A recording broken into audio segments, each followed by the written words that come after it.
They thought stripping me of my job, my reputation, and my future would break me. They were wrong. When the people who once praised me suddenly labeled me replaceable, I fell harder than I ever imagined, but the crash awakened a fire they never expected. In the shadows of betrayal, I uncovered secrets powerful enough to bring down the very system that tried to erase me. Every lie exposed, every truth revealed, pushed me closer to justice. And now, standing on the edge of a war they started, I'm ready to show them. The one they cast aside is the one they should have feared all along. In a stunning turn of events that has sent shockwaves across the Justice Clause, lead strategist Adrian Vale, long regarded as the structural backbone of the institution, was abruptly dismissed late last night. Insiders describe Adrian as the quiet force behind every major resolution, a figure whose influence shaped internal policy for years. His sudden removal has raised questions about the stability of the organization and the motives behind the decision. Sources within the clause revealed growing political pressure in recent weeks, pointing to a faction of powerful senior officials who allegedly sought fresh blood and accused Adrian of being replaceable. Several analysts believe the shift was part of a wider internal power struggle, with certain influential names rumored to be positioning themselves for dominance. The timing of the dismissal, occurring just hours after a confidential high-level meeting, has intensified speculation. Rumors have spread rapidly across government corridors, portraying Adrian as a liability rather than the respected architect he was known to be.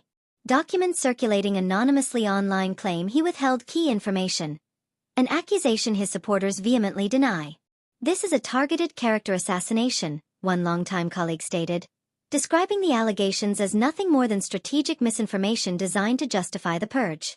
Following his dismissal, alliances that once surrounded Adrian appear to have evaporated almost instantly. Several officials who publicly praised him only weeks ago have now distanced themselves, refusing to comment or issuing vague statements supporting the leadership's decision.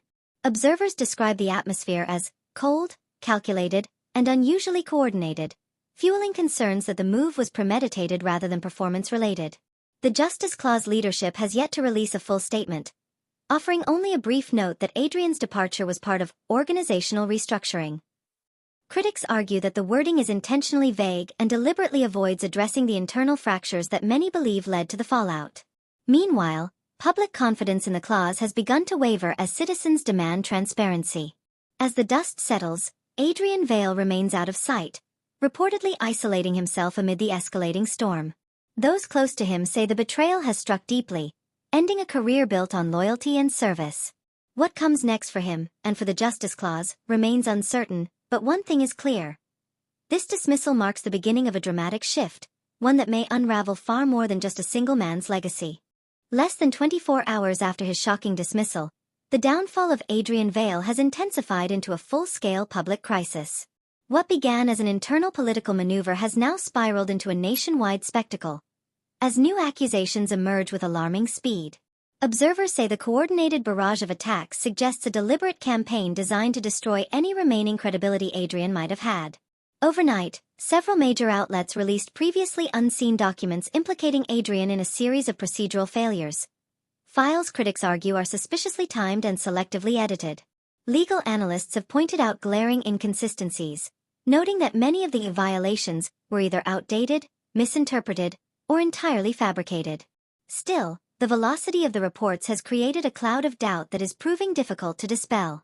Meanwhile, the Justice Clause's crisis response unit has remained largely silent, fueling speculation that leadership is relying on public confusion to solidify the narrative. Former colleagues who once championed Adrian's role in high-stakes negotiations have abruptly withdrawn support, offering either stiff, impersonal statements, or worse, thinly veiled comments hinting that they had suspicions all along. Neighbors at Adrian's residence reported unusual activity early this morning, describing unmarked vehicles and officials carrying legal documents. Although the nature of the visit remains unconfirmed, sources close to the family described Adrian as emotionally devastated, but attempting to maintain composure in the face of the rapidly growing storm. Those who have spoken with him say he is still trying to understand how the institution he served so loyally could pivot so brutally against him. Financial repercussions have followed swiftly. Several partnerships and consulting contracts tied to Adrian were terminated within hours, citing reputational risk. Banks reportedly froze assets pending a review of the allegations, a move that experts call aggressive and premature. What was once a steady, respected career has now collapsed into a series of escalating losses. Social media reaction has been bitterly divided. Supporters of the Claw's leadership have amplified the narrative of Adrian's incompetence, while those who worked with him describe a coordinated political takedown. Hashtags about the scandal have trended globally, turning Adrian into a symbol, either of negligence or of a man ruthlessly sacrificed to protect the powerful. A former insider, speaking under anonymity, claimed that Adrian's removal was the first step in a larger internal restructuring, hinting at a looming purge. This comment has sent analysts scrambling to identify other potential targets, suggesting that Adrian's downfall may not be an isolated case but rather the opening act in a broader power shift. Attempts to contact high-ranking officials for clarification have yielded no meaningful answers. Some offered cryptic remarks about protecting the clause's integrity, language that critics say subtly frames Adrian as a threat without explicitly naming him. The strategic ambiguity has only amplified suspicions.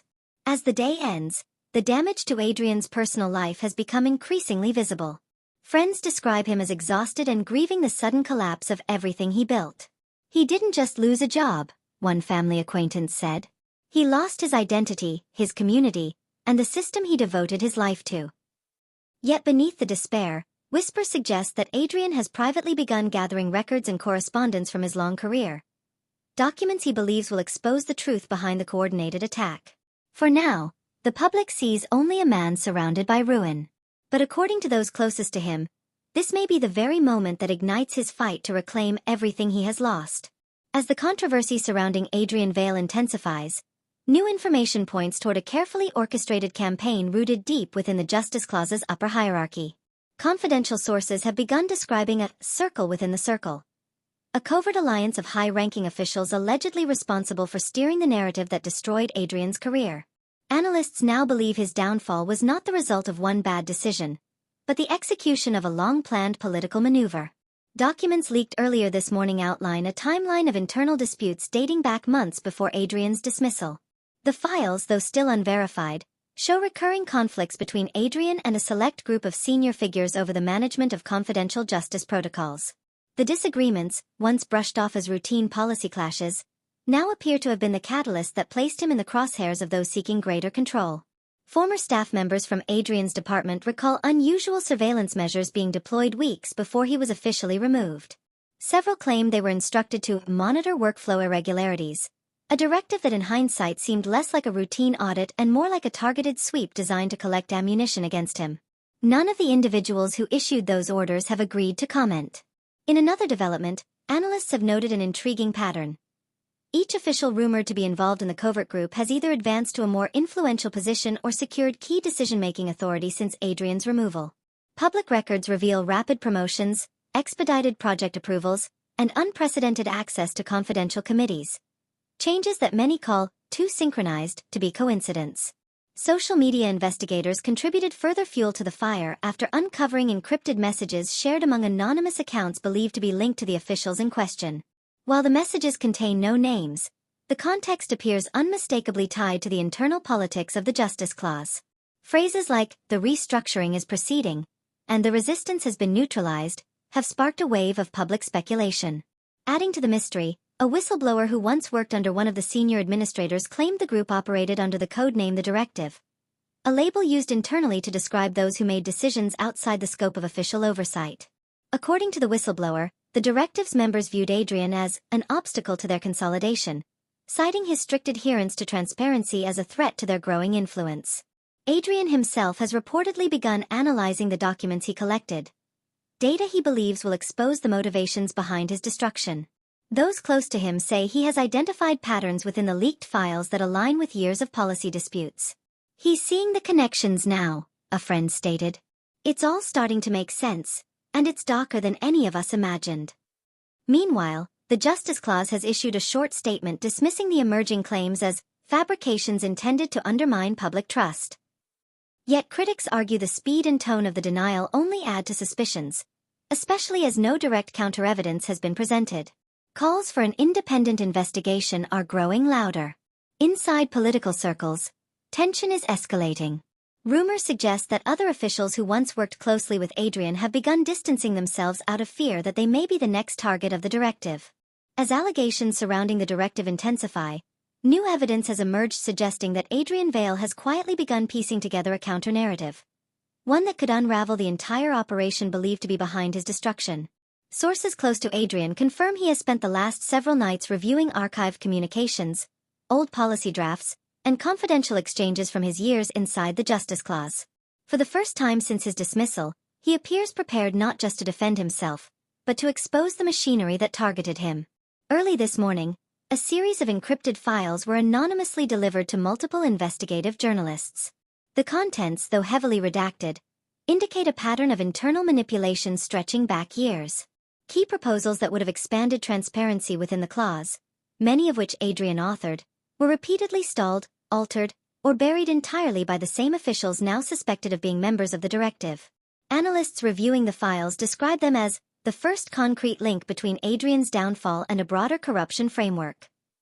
In a surprising development, one of Adrian's former assistants, who requested full anonymity, confirmed that several classified memoranda were removed from his office the night before his dismissal. The assistant claimed they witnessed two senior officers entering Adrian's workspace after hours, escorted by security personnel loyal to a high-ranking administrator. The Justice Clause has denied any knowledge of the event, calling the allegations baseless and inflammatory. Meanwhile, digital forensics teams working independently have uncovered unusual metadata patterns showing that key documents used to accuse Adrian were edited by multiple unknown accounts shortly before being leaked to the media. These accounts have no official registration within the clause's system and may be linked to off-books access channels. Cybersecurity experts warn that only individuals with deep internal authority could manipulate files at such a level without detection. Public concern is growing rapidly as more inconsistencies surface. A number of former officials have stepped forward to voice doubts about the clause's integrity, stating that internal dissent has been suppressed for years through fear tactics and selective punishment. One retired administrator described an environment where truth was negotiable, but loyalty was mandatory. Their testimony has prompted renewed calls for a full independent inquiry. Inside Adrian's inner circle, tension is high. According to a family acquaintance, Adrian is torn between releasing his findings immediately or holding back until he has enough evidence to ensure that the directive cannot retaliate. He knows the moment he speaks, the counterattack will be swift and merciless, the acquaintance said. He's not just fighting for his name anymore, he's fighting against a machine. The Justice Clause leadership has issued a lengthy statement condemning what they call the spread of dangerous conspiracy theories. Yet critics argue that the statement fails to address the central concerns raised by journalists and whistleblowers. Instead, it repeatedly asserts that the clause remains uncompromised, and that recent events are the result of external interference, a claim many view as a deflection tactic. Adding fuel to the fire, several analysts have drawn attention to a mysterious internal project referred to only as Operation Boundary, cited briefly in the leaked files. While its purpose remains unclear, mentions of the operation are almost always tied to senior members believed to be within the directive. Some speculate that Adrian's refusal to approve aspects of the project may have been a major factor in his removal. Rumblings within political circles suggest that certain high-ranking allies of the clause leadership are growing uneasy as the scandal deepens. Private conversations leaked to the press reveal a fear that the exposure of internal corruption could trigger a national crisis, potentially destabilizing the justice framework the clause oversees. One senator was overheard warning colleagues that, if Adrian releases everything he has, none of US will escape the fallout. As pressure mounts on all sides, one reality becomes increasingly undeniable. Adrian Vale's pursuit of the truth is no longer just a personal mission. It has evolved into a collision course with the most powerful forces within the Justice Clause. And as evidence continues to surface, the shadows behind the throne may soon find themselves dragged into the unforgiving light. As the scandal surrounding the directive grows, new reports indicate that Adrian Vale is no longer fighting alone. In a development that has stunned political observers, at least 3 insiders from within the Justice Clause have quietly reached out to him over the past 48 hours, offering fragments of evidence that support his claims of a coordinated betrayal. These individuals, speaking through encrypted channels, warn that the internal power struggle is far deeper than previously believed. One whistleblower, identified only as Sable, provided Adrian with an archived communication log showing a sequence of encrypted directives issued months before his dismissal. The messages, originating from a senior figure known internally as the architect, explicitly outline strategies to isolate Adrian, undermine his proposals, and ultimately replace him. Analysts examining the logs say the content is extremely damning if verified. A second insider delivered a series of audio recordings purportedly captured during private strategy sessions. In the clips, voices believed to belong to high-ranking members of the directive discuss fabricating performance failures to justify Adrian's removal.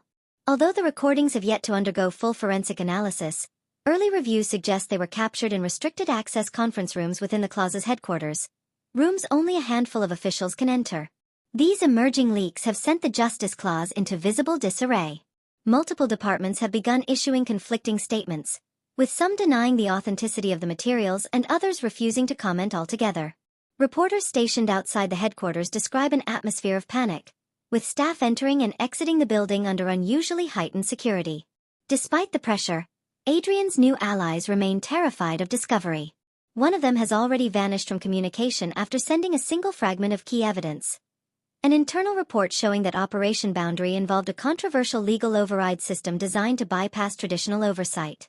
Their sudden disappearance has sparked fears that Clause leadership may be taking aggressive action to contain the leaks. Cybersecurity teams collaborating with Adrian warn that the directive may already be attempting to trace digital footprints left by the whistleblowers. Several encrypted channels used to pass information were compromised shortly after key files were delivered. Specialists believe the breaches indicate access to advanced surveillance tools operating outside standard legal protocols, further supporting claims that certain officials wield extraordinary off-record powers. Meanwhile, political tensions surrounding the scandal have reached a boiling point. Rival parties are demanding hearings, and several prominent legislators have openly questioned whether the Clause leadership is attempting to conceal unlawful activities. The possibility of a full governmental intervention now looms, potentially unraveling years of internal secrecy. Adrian himself has reportedly adopted extreme precautionary measures. Sources close to him say he has shifted locations twice in the past week and now stores all collected evidence in multiple secure caches. "He knows they're watching," said one confidant. "But he also knows he has more allies than he ever expected, and that gives him hope." The Clause leadership, in an attempted show of strength, held a late-night press conference insisting that no unauthorized faction exists within the organization.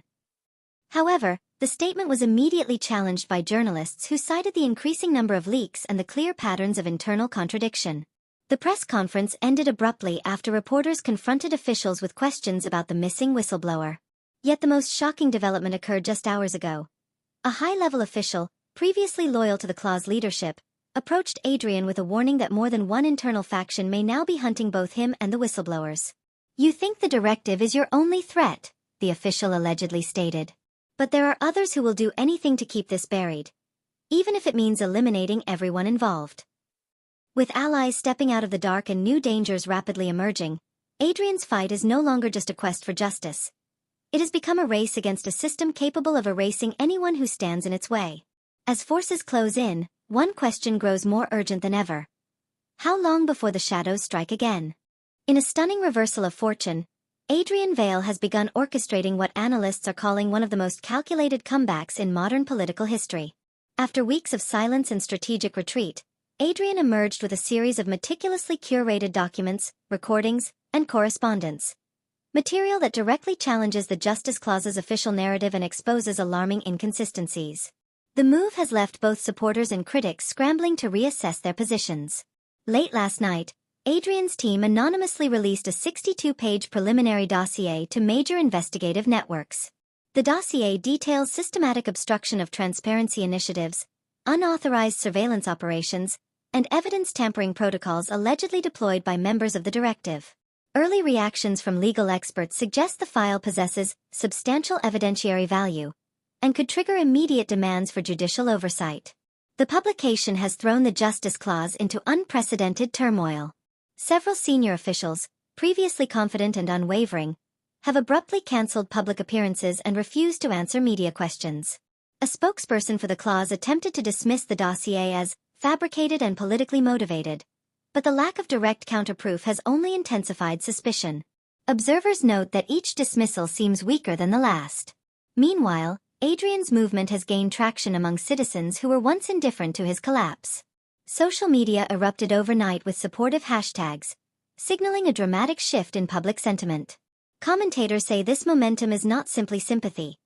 It's a reaction to the revelation that Adrian may be the victim of a sophisticated internal conspiracy.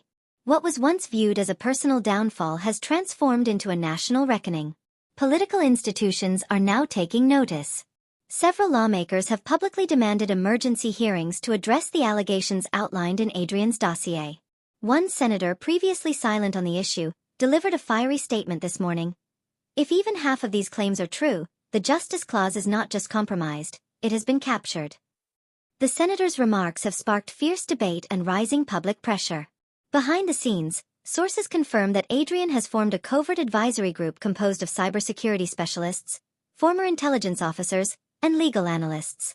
Their goal appears to be twofold: verify the authenticity of incoming leaks and protect whistleblowers who remain in danger. One advisor described the environment as a battlefield where every digital footprint could be fatal. The directive, once hidden behind layers of secrecy, is now rumored to be fracturing. According to information obtained by investigative reporters, at least 2 members have privately reached out to legal counsel, anticipating potential prosecution. Others appear to be preparing counteroffensives, including the release of internal documents aimed at discrediting Adrian. Experts warn that the coming days could see an information war unlike anything the clause has faced. Amid the escalating conflict, Adrian has remained uncharacteristically composed. Individuals close to him say he believes the tides have finally shifted. They called him replaceable, one confidant noted, but they never understood his resilience or his memory. The confidant added that Adrian's determination is now fueled not by revenge, but by a sense of moral obligation to expose the truth. Still, danger looms. Surveillance specialists report unusual activity around several of Adrian's known safe locations, suggesting that certain factions have begun tracking him more aggressively. Investigators believe these factions may not be loyal to the directive, but to offshoot groups seeking to control the chaos. One security expert cautioned that, the more the truth comes out, the more desperate the unseen players become. The Justice Clause entered a historic state of emergency today as Adrian Vale's explosive dossier triggered a wave of legal inquiries, internal suspensions, and unprecedented public outrage. What began as a desperate attempt by one man to salvage his name has now evolved into a sweeping investigation that threatens to expose the institution's darkest secrets. For the first time since the scandal erupted, the clause's leadership appears visibly shaken. Within hours of the dossier's release, several senior officials believed to be part of the directive were summoned for questioning by a bipartisan oversight committee. Although officials attempted to maintain composure, leaks from the closed-door sessions suggest that testimonies were riddled with inconsistencies. One official reportedly contradicted their own statement within minutes, prompting investigators to escalate the inquiry to a formal hearing.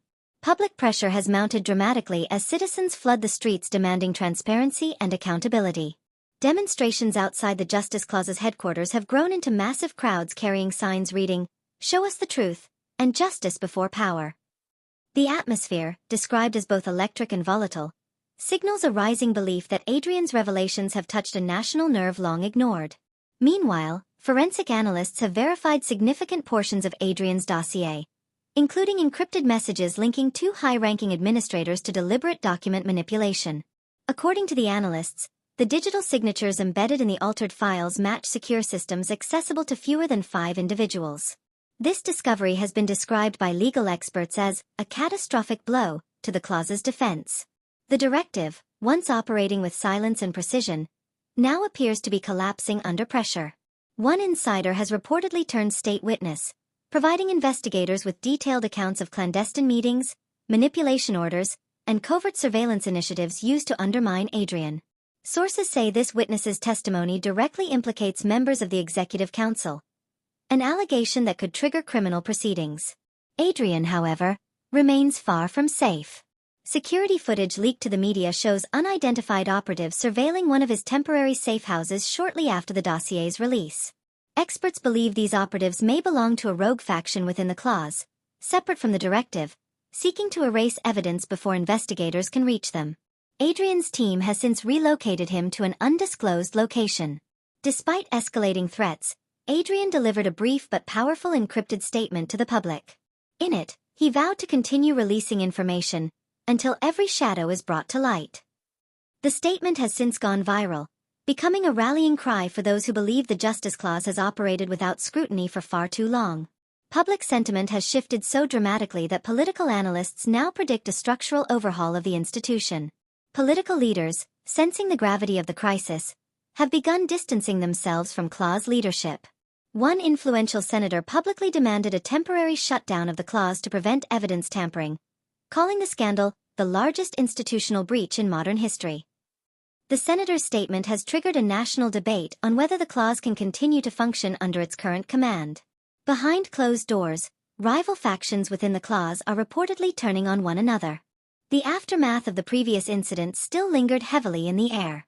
Streets remained eerily quiet, as if the entire city was collectively holding its breath.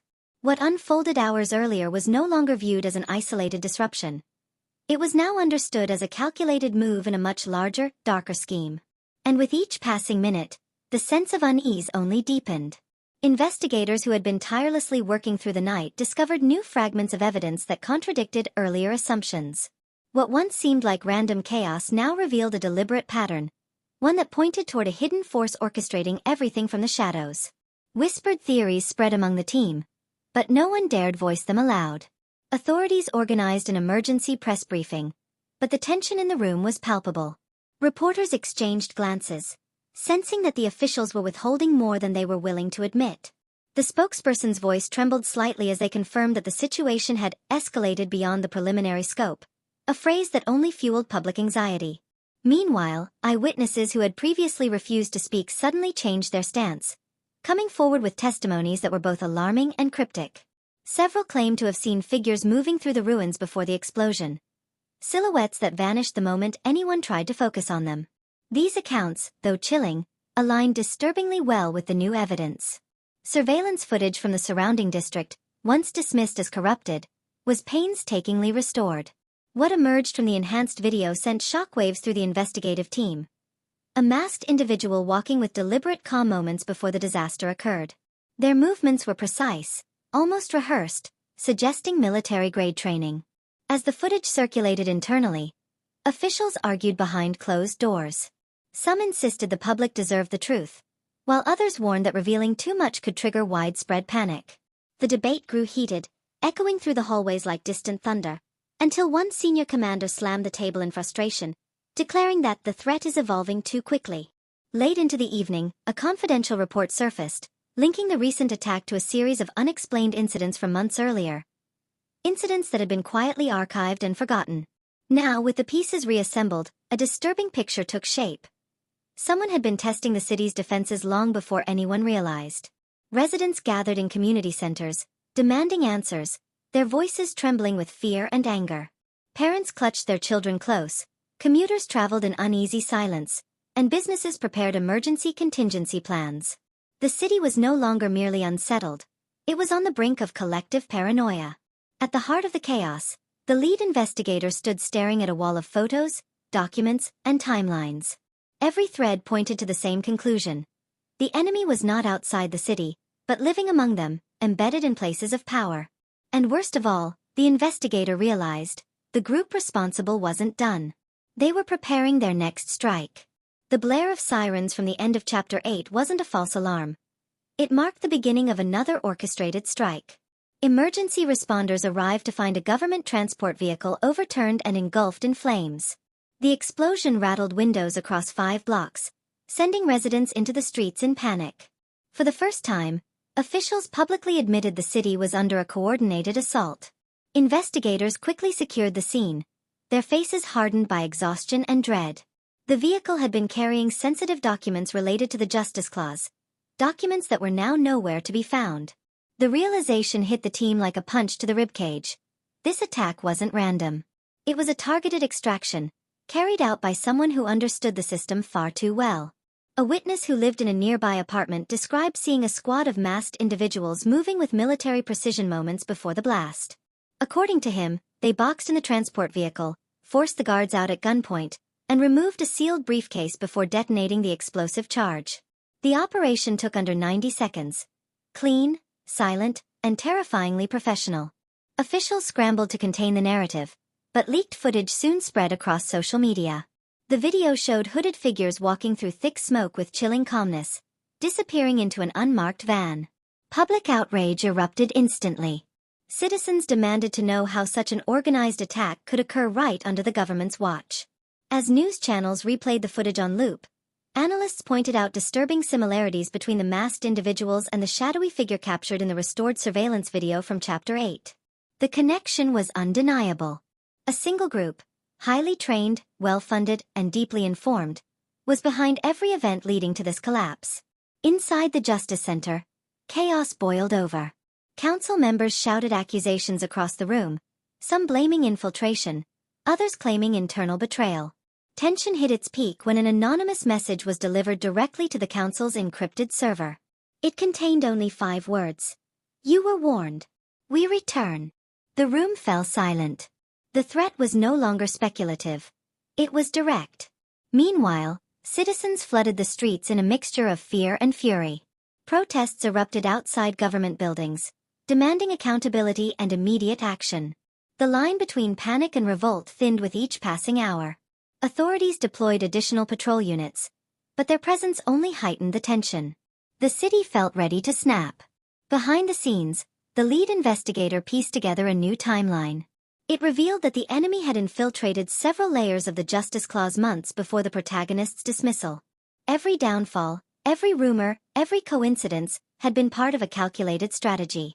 The protagonist had not simply been replaced. They had been strategically removed to clear the enemy's path. Realizing this, the investigator made a drastic decision. They reopened the classified file on the protagonist, uncovering evidence that had been buried intentionally. Documents showed warnings, predictions, and internal memos the protagonist had submitted before being pushed out. Their downfall was not incompetence. It was sabotage. And now, the consequences were exploding across the city. The city had barely recovered from the shock of the previous night when another unsettling revelation emerged. The classified memo discovered in Chapter 7, the one hinting at a coordinated conspiracy, was now confirmed to be genuine. As dawn broke, the Justice Center found itself overwhelmed with frantic officials demanding answers, each realizing that the threat was no longer theoretical but pressing and imminent. Security forces swarmed the building, not to protect it, but to investigate the growing suspicion that someone inside had been leaking privileged information. This sudden internal crackdown sent waves of panic through the staff. Innocent officers whispered nervously in the hallways, afraid to even make eye contact, while those with something to hide began silently preparing their escape routes. Meanwhile, the Digital Forensics Unit made a chilling discovery. Several encrypted messages had been transmitted from the Justice Center during the most crucial moments of the previous attack.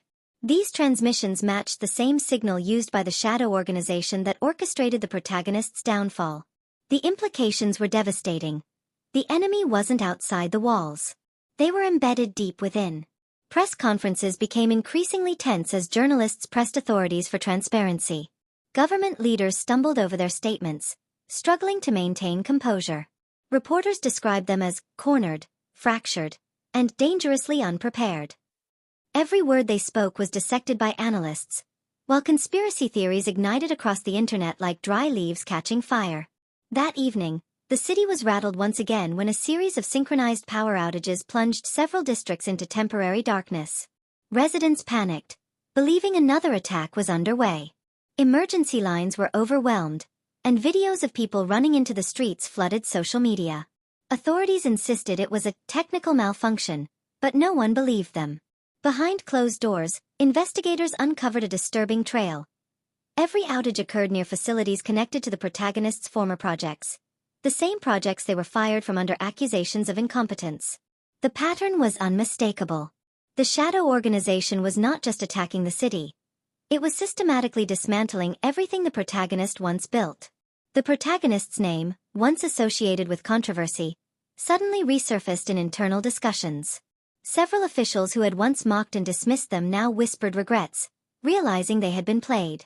Their removal had not been an administrative decision.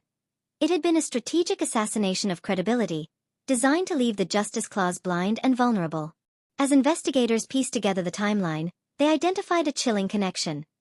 The same council members who labeled the protagonist replaceable were now receiving anonymous threats.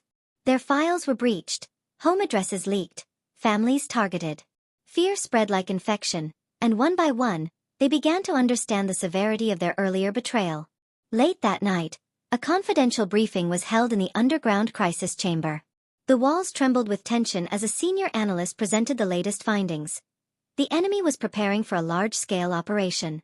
The preliminary name decoded from intercepted messages sent shivers through the room. Operation Eclipse. And its first phase was already complete. The city woke to a suffocating silence, the kind that follows a threat too large to comprehend. The broadcast from the end of Chapter 8 had spread across every public screen, phone, and monitor before authorities managed to shut it down. Overnight, fear became a living force, gripping every household as people barricaded doors and avoided gazing out windows. No one knew what Phase 2 meant, but everyone feared the worst. By sunrise, the Justice Clause headquarters was under complete lockdown. Armored units sealed every entrance, scanning each employee for unauthorized devices or forged credentials. Tension was so thick that even long-serving officers felt like suspects. Rumors circulated rapidly. Some said a mole had already escaped, others whispered that the mole was still among them, watching, waiting, listening. Inside the command center, the investigative team reviewed the intercepted message that revealed the name, Operation Eclipse. Analysts believed it indicated an event designed to plunge the Justice Clause into total darkness. Not just physically, but structurally. The enemy didn't want chaos. They wanted collapse. And they were targeting the institution from multiple fronts simultaneously. At 9:14 a.m., the city's emergency sirens blared again, this time accompanied by an urgent alert from the mayor's office. A convoy transporting high-ranking officials had gone missing en route to a secured shelter. Helicopters were dispatched immediately, scanning highways and side streets, but they found only an abandoned vehicle with its doors hanging open and the interior soaked in smoke residue. The officials were gone. Panic exploded across the city. News networks broadcast special coverage every minute, replaying footage of the empty convoy.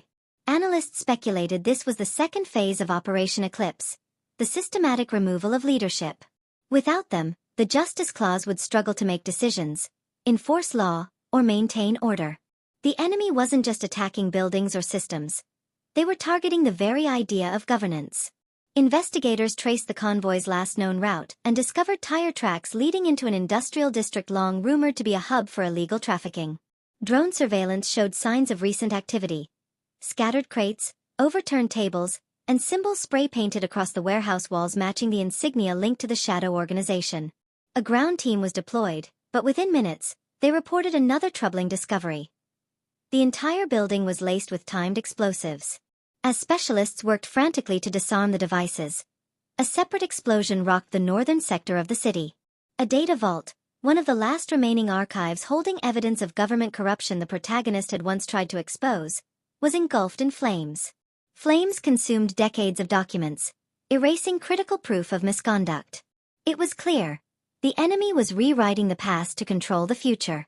Inside the Justice Center, chaos erupted when the power grid began to flicker violently. Lights sputtered, screens glitched, and communication channels collapsed one by one. Technicians scrambled to reroute systems through backup generators, but the attackers had anticipated this. Malware spread like wildfire, locking out personnel and corrupting internal files. In a matter of minutes, the Justice Clause was effectively blind. With alarms blaring and officers shouting over one another, one investigator made a chilling announcement. Based on the recovered memo and encrypted messages, the protagonist had predicted an attack of this exact scale before being dismissed. Their warnings had been ignored, buried, mocked, and now every consequence was unfolding with ruthless precision. Suddenly, the room fell silent as everyone realized the same thing. The person they had labeled replaceable might be the only one capable of stopping this. In the end, everything that had been taken from me, my career, my dignity, my certainty, became the very fuel that carried me to justice. The people who once called me replaceable were forced to watch as the truth unraveled the empire they built on deceit. Every chapter of my downfall became a stepping stone to expose corruption, restore what was lost, and rebuild my life stronger than before. Standing before the world with the Justice Clause finally invoked, I realized that losing everything was not the end. It was the beginning of becoming someone they could never replace.